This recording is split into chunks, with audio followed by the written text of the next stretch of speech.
ఏ విధంగా మార్పు రావాలో ఆ విధంగా గట్టిగా చెప్పగలిగేటువంటి మాటల మాంత్రికుడు రోషయ్య గారు. తాను బాధ్యత వహించినప్పుడు ఎప్పుడు కూడా అనేక మంది ముఖ్యమంత్రుల దగ్గర నెంబర్ 2గా కాంగ్రెస్ పార్టీ నాయకత్వంలో పెద్దల ఆశీర్వచనంతో గౌరవ ముఖ్యమంత్రి వైఎస్ రాజశేఖర రెడ్డి గారు చనిపోగానే అందరికీ ఆమోదయోగ్యుడుగా ముఖ్యమంత్రి కావడం, తదుపరి గవర్నర్గా అవకాశం రావడం,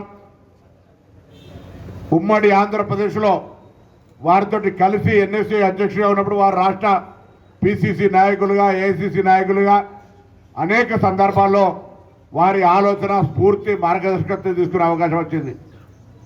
మా రాజకీయ గురువు చొక్కారావు గారు కూడా అనేక సందర్భాల గంటల తరబడి చొక్కారావు గారు, రోషయ్య గారు, కేశవరావు గారు, వెంకటస్వామి గారు, శ్రీ జగన్నాథరావు వాళ్ళతోటి గంటల తరబడి చిన్నపిల్లగానప్పుడు దాదాపు 28 ఏళ్ల కింద ముచ్చట ఆ విధంగా అనేక సందర్భాల్లో వారితో కలిసి రాజకీయ అవగాహన కల్పించుకునే అవకాశం ఉంది. అందుకే వీళ్ళ రోషయ్య గారు అంటే ఒక అపారమైనటువంటి గౌరవము, ప్రేమ. దాని కొరకు ఇక్కడ మీ అందరు కోరినట్టుగా తప్పకుండా, ఎందుకంటే విగ్రహాలు ఎందుకు పెట్టుకుంటాం? ఏదో రాజకీయ పలుకుబడి కోసం కాదు. విగ్రహాన్ని చూడంగానే వాళ్ళు చేసిన సేవలు, వాళ్ళ యొక్క విశిష్టత, వాళ్ళని ఆదర్శంగా తీసుకొని భవిష్యత్తు వాళ్ళ చరిత్ర తెలుసుకొని ఆ విధంగా నడవాలి అనేటువంటి ఒక ఆలోచన కలగాలి. ఇలా రామోజీరావు గారు అన్నారు, మామూలు ఎక్కడి నుంచి వచ్చి ఎట్లా ఎదిగి ఎట్లా పెద్దవాడైండు. ఎన్టీ రామారావు తీసుకుంటే కూడా ఎక్కడో ఆంధ్రాకి వచ్చి హైదరాబాద్ ఆనాడే 1,50,00,000 స్థలాలు కొనుక్కొని దాని తర్వాత అక్కడ ఇలా పెద్ద పెద్ద ఫామ్ హౌస్లు అవుతున్నటువంటి గండిపేట దగ్గర కుటీర వేసుకున్నటువంటి ఒక అడ్వాన్స్ అంటే ఆలోచన విధానం. ఇలా ఆ విధంగా అనేక మంది పెద్దలు, మేధావులు చాలామంది ఒక దూరదృష్టితో ఆలోచన చేసే దాంట్లో రోషయ్య గారు కూడా ఒక గొప్ప ఆర్థిక సంస్కారం. అంటే రాష్ట్రంలో వారు ఆర్థిక మంత్రిగా 18 సార్లు హైయెస్ట్ బడ్జెట్ ప్రవేశపెట్టే మంత్రి.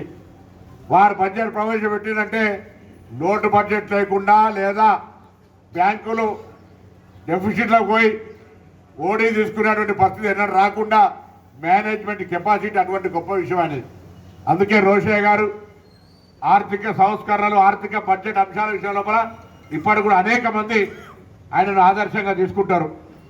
ఆ విధంగా రోషయ్య గారికి సందర్భంగా హుస్నాబాద్ నియోజకవర్గ ప్రజలందరి తరఫున, ముఖ్యంగా ఆర్యవైశ్య బిడ్డగా, వాసవి ముద్దు బిడ్డగా, వాసవి మాత ముద్దు బిడ్డగా అందరూ కూడా ఈ హుస్నాబాద్ కూడా అప్పుడు వైశ్య సత్రాన్ని, వైశ్య కళ్యాణ మంటపాన్ని, వైశ్య భవనాన్ని ప్రారంభం చేయడానికి విచ్చేసినారు. తప్పకుండా ఆ రోజు నేను కూడా వచ్చాను అనుకుంటున్నా, నాకు కూడా జ్ఞాపకం ఉంది.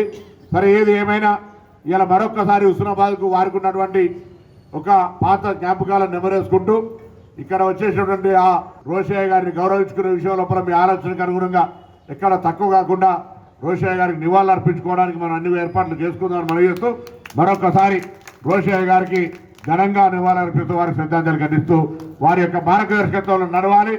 రాజకీయంగా వారి ఆలోచనలు, అభివృద్ధి, ఆర్థిక సంస్కరణ, క్రమశిక్షణ, శ్రమపడే విధానం, వారికి ఉండే అవగాహన, ఆలోచన, సమయస్ఫూర్తి, చలోక్తులతో సహా వారి యొక్క జీవితం ఒక మరపురాని ఒక చరిత్ర వారి దగ్గర నుంచి అవన్నీ కూడా నేర్చుకోగలిగితే తప్పకుండా గొప్పవాళ్ళు అవుతారనే మాట మనం చేస్తూ అందరూ నమస్కారం.